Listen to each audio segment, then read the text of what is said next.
Do toxins get stored in fat? This is JJ Virgin, 4-time New York Times bestselling author, celebrity nutrition expert, and fitness Hall of Famer. I've been on a lifelong quest for answers to the toughest health questions. And now I'm sharing what I found with you. Welcome to Ask the Health Expert. MTM Coach from Instagram asks, do toxins get stored in fat?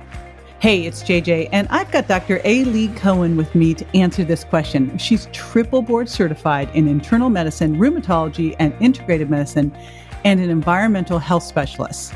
And she's always been ambitious. She was even an EMT in high school, and she's a huge animal lover and lives on a farm with loads of animals. She'll be right back. Stay tuned.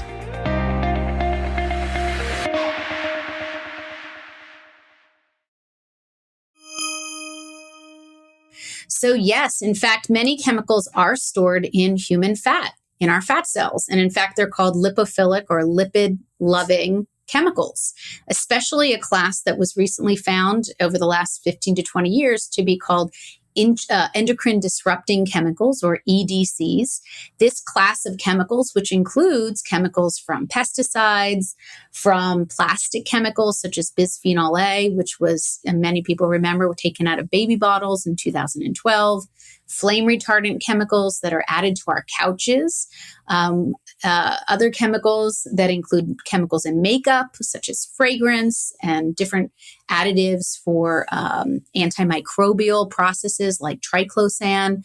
So many of these chemicals, which are under the heading of endocrine disruption or endocrine disrupting chemicals, do actually live or remain very quietly in the cells of our bodies that are fat, whether it's fat stores in our abdomen, whether it's our liver, which is quite fatty. So one of the recommendations, and I had a patient recently ask me why she was not losing weight. And among all of her great healthy habits and her excellent diet, she was also storing her foods in plastic containers, which do in fact leach some of those plastic chemicals into the food that she's trying to store. And in fact, I said, why don't you try giving up some of these food containers that are plastic, and maybe perhaps even give up nonstick pans, which contain nonstick chemicals that are endocrine disruptors. And let's see how we do for the next 3 to 6 months. So in fact, you can actually either gain weight or maintain a heavier weight if you're getting a lot of these chemicals from even food packaging or cooking materials, not just from the chemicals in food, water, and personal care products.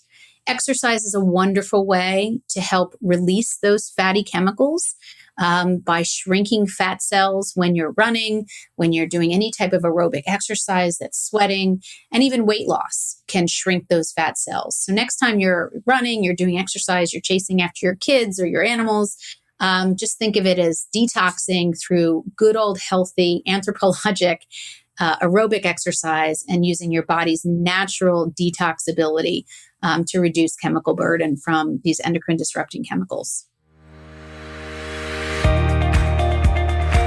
This is JJ with Ask the Health Expert. I do this 5 times a week, so make sure you never miss a show by going to subscribetojj.com.